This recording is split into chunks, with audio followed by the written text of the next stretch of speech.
Le printemps du livre de Montaigu n'en est plus à son coup d'essai, bien sûr, mais il reste un coup de maître.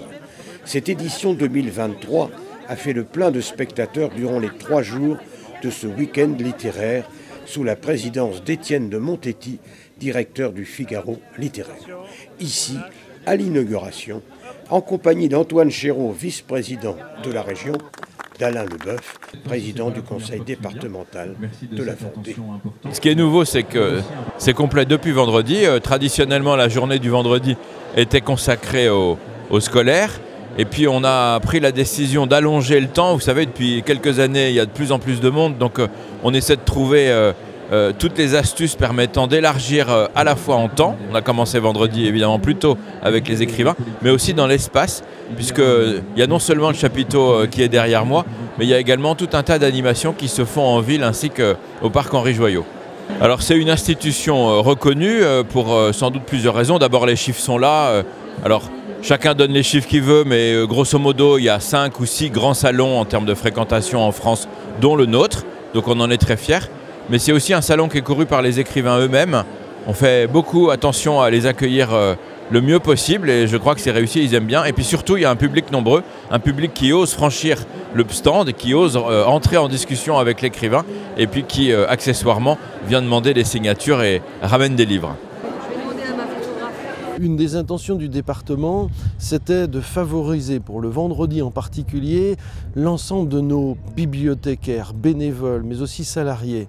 C'est plus de 200 bibliothèques sur la Vendée, dans ce réseau que nous essayons d'animer avec le département. Et là, nous estimions que c'est une grande chance qu'il fallait leur offrir d'avoir ce moment très privilégié sur le vendredi, où habituellement nous avions moins de monde.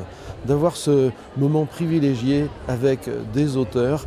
Ils le méritent parce que ces bénévoles et ces salariés se dépensent toute l'année au service de la lecture, au service de la littérature auprès des Vendéens.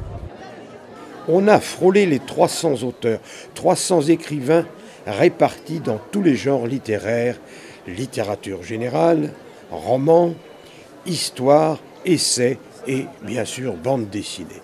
Un petit coucou au passage à l'auteur Mireille Calmel qui vient de sortir un roman historique autour de la ville et de la région de Clisson et de la légendaire Jeanne de Belleville et de ses amours. C'est d'écume et de sang.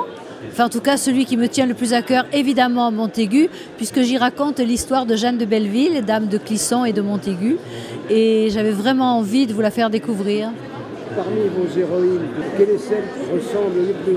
Je crois qu'elles me ressemblent toutes et à la fois c'est moi qui leur ressemble. Mais en tout cas je les aime toutes et il y a forcément une part de moi en chacune d'elles, forcément.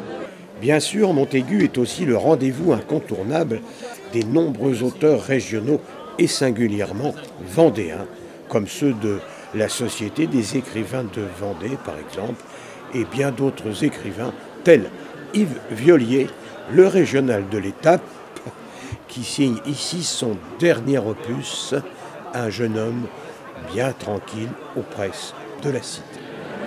Ce dernier ouvrage, c'est l'histoire d'un jeune homme si tranquille, c'est l'histoire d'une sidération. J'ai connu ce jeune homme si tranquille alors qu'il tournait aux alentours de 70-80 ans. Je l'ai beaucoup aimé et je me suis aperçu après sa mort que c'était un adorable salaud dans sa jeunesse.